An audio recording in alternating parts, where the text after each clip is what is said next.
Apple Pies and Other Amends by ToEatAPeach, read by LMX Mabella. Chapter 7. They're already an hour into macaron prep.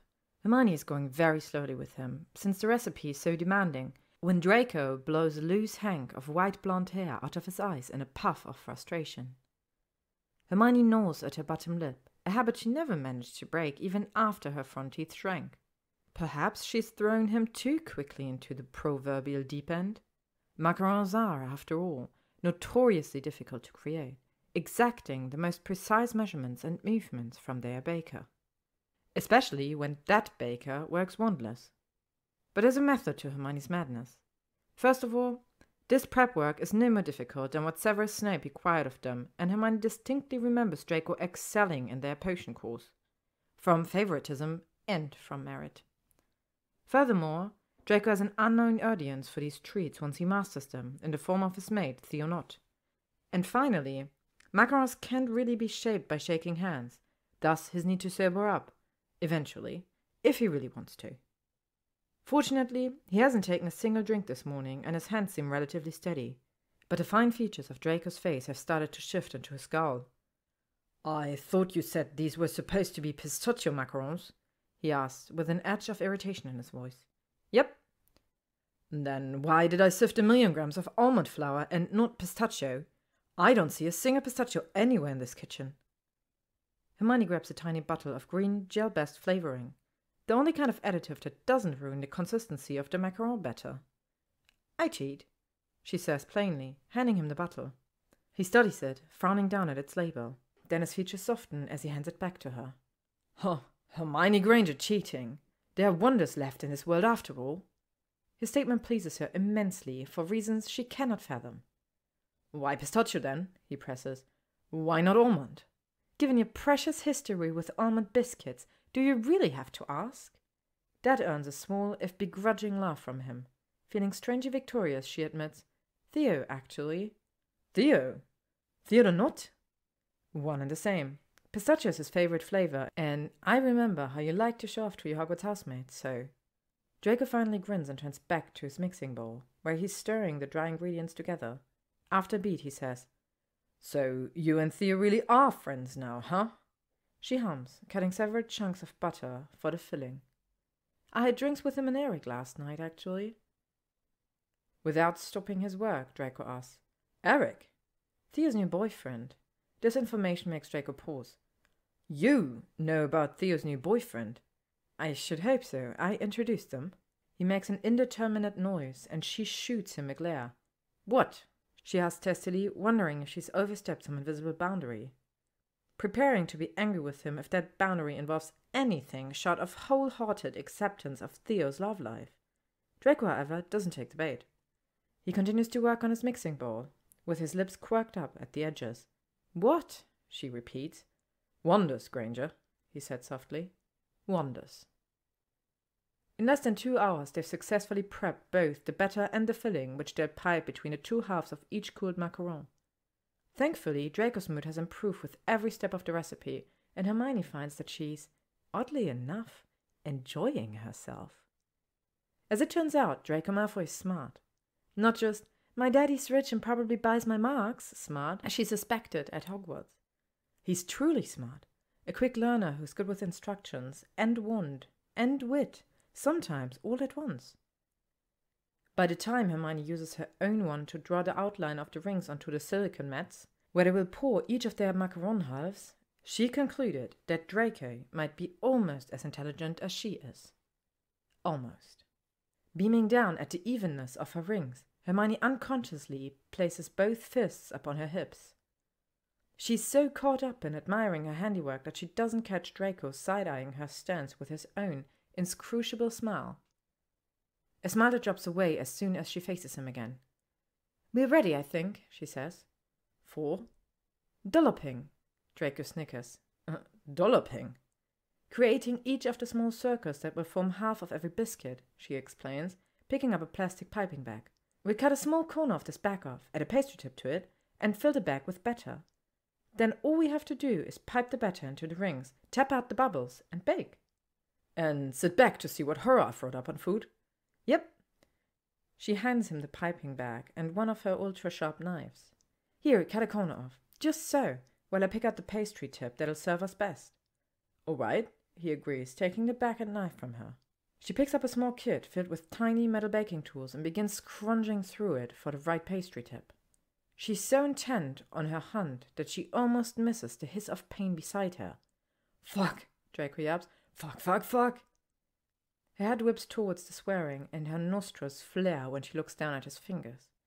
Two of them, the index and middle finger of his left hand, are bleeding profusely all over the top of the kitchen island. Hermione watches as Draco raises the dripping fingers and, inexplicably, pops them into his mouth. Like a little boy who thinks every injury can be healed with a bit of spit and a kiss from mother. The childlike gesture shakes her out of a horrified trance. Draco! She gasps, dashing to his side with her wand at the ready. Alarmed by her speed, Draco pulls the fingers out of her mouth, leaving a trail of bright red across his lower lip. It's nothing, he protests, but she doesn't stop to argue with him. Before he can retreat, Hermione snatches his injured hand and cuts it up in her left palm. Oh, these are deep, she whispers, almost to the bone. She pauses long enough to position her wand correctly. Then she starts to murmur, Vulnera sanentur, over the wounds, repeating the set of words 3 times. With each utterance, his blood seeps further inside, and his sliced flesh begins to knit back together. The sight of the retreating blood is so miraculous, the incantation so hypnotic, she doesn't see him grow paler upon hearing the words of her spell. Who the fuck taught you that? The strangled quality of his voice causes her to jerk her head up from her work, one still pointed at his mending fingers. Draco's lips, stained ethereal red, are trembling. With either rage or fear, she can't tell. She gives his hand what's meant to be a reassuring squeeze, and then winces apologetically when his fingers twitch. Harry, she answers. He told me what happened that day in the prefect's bath, our 6th year, when Snape used the spell on you. I memorized it for the war, just in case. Draco's face is void of emotion for a beat, maybe 2, before he yanks his healed hand away from her and sneers. So, the boy who lived happened to share a healing spell with you? Did he also tell you what he did to me that warranted healing? Yes. Hermione can feel the color flare in her cheeks, but she refuses to remove her eyes from Draco's, no matter how angry his have grown. Harry did, and I yelled at him for so long that I practically went hoarse, which was probably for the best, since we didn't talk for a while after that. Draco's snort is far less refined than usual. Oh? And why on earth would you give St. Potter the silent treatment for delivering such a fine blow to the big bad Death Eater? Because he was in the wrong. Draco glowers skeptically at her. She compels her expression into something impassive, despite the pounding in her chest. It's taking a lot of effort, so she finally averts her gaze to dig around inside her extended handbag. Harry hurt you, and it was wrong, she goes on. Not just in the way it happened, but that it happened at all. You two were just boys, children. Still rummaging, she mutters. We all were. Draco doesn't respond, so she asks softly and with her eyes still trained on her back. Were your hands shaking just now, when you cut yourself? He still doesn't answer, and that's confirmation enough. Finding what she's been searching for, Hermione pulls it from her bag. She crosses the space between them, ignores the backward steps he takes, and forcibly grabs the healed hand that he clasped to his chest. Essence of dittany, she explains, rubbing the tincture onto Draco's fingertips. For scarring. He snorts again, but doesn't pull away. Madame Pomfrey used it on me once. Who knows? Maybe it will actually work this time. Hermione quirks an eyebrow at him. In lieu of a reply, he reaches up with his free hand and pulls down the collar of his jumper to reveal a gnarled white scar, roping across his collarbone. Oh, she half whispers, half moans. So this is what Sectumsempra'd looks like? Unconsciously, she reaches out to touch the tips of her middle and fourth finger to the jagged lines of the tissue. In response to her touch, Draco's eyes widen and his mouth falls open. But he doesn't recoil from her, even when she traces the scar lightly, back and forth. Even when she leaves a trail of goose flesh in the wake of her delicate fingertips. There's about 4 more, he says roughly, breaking into her sad reverie.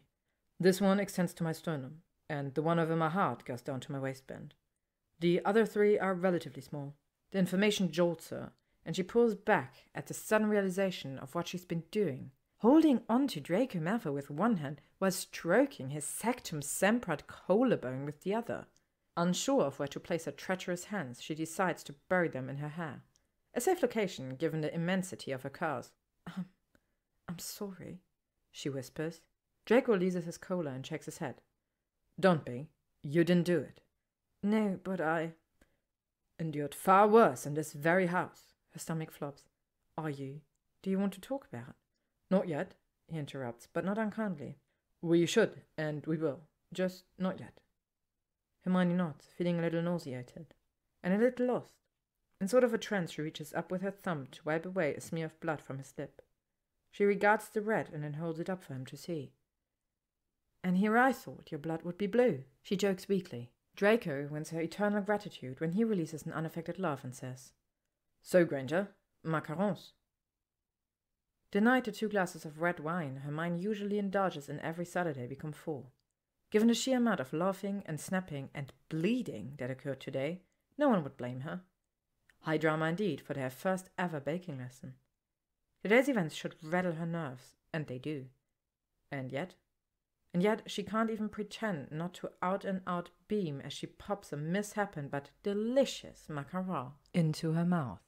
Thank you for listening to today's chapter of Apple Pies and Other Amends by ToEatAPeach, read by Alex.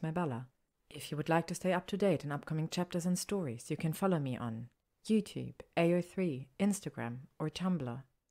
Thank you to ToEatAPeach for letting me use their story, and thank you to all of you for listening.